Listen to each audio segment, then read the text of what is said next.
Okay, so let's look at the circulation of cerebrospinal fluid through the brain and through the ventricle system. So cerebrospinal fluid is made in the choroid plexus of the lateral ventricle. So the choroid plexus is part of the epithalamus.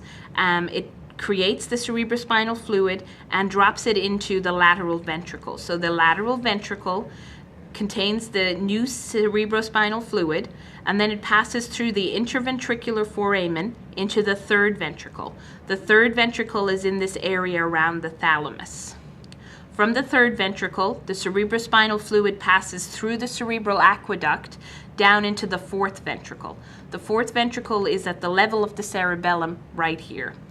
Now, from the fourth ventricle, there are several options for where the CSF can go next. It can go down the spinal cord in the central canal of the spinal cord, so it can carry on down the spinal cord down here, or it can come out through little branches here and travel around the outside of the brain and all through the outside section of the brain. So that's the ventricles on our brain model, but we also have this die-cast model of the ventricles that you might have seen in the lab. So to make this model, this fixative was poured into the ventricles of someone's brain, and then the brain was peeled away, letting us see the different structures. So there were two lateral ventricles, a left and a right one. So these are the lateral ventricles right here. The lateral ventricles, as we said earlier, connect down into the third ventricle. So can you see that this lateral ventricle is connecting down into the third ventricle through this connecting tube here? And the tube is called the interventricular foramen.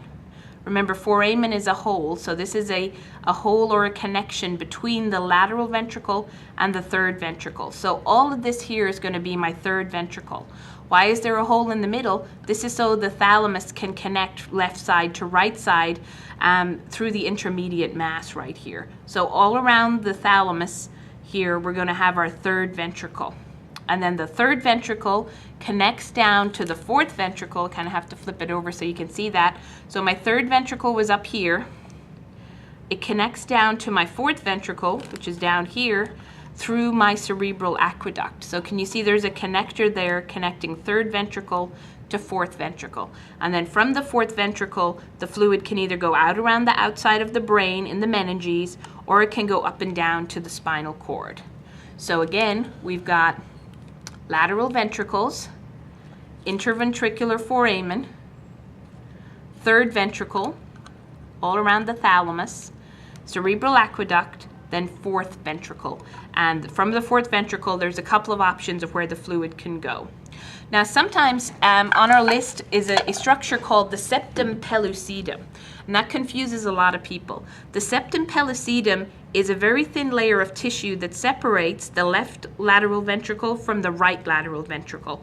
So it would be a very thin area of tissue separating the two ventricles. So in this case, where you can see an open space or compartment where the fluid would be, the septum pellucidum has been cut away here, so because we can actually see into the ventricles. But on this one, the septum pellucidum is present because we can't quite see into this lateral ventricle on this side. And then don't forget, all around the lateral ventricle, you've got your corpus callosum, the connection of the neurons between the left and right sides of the brain. The floor of the lateral ventricle is called the fornix. So these are some of our ventricle structures.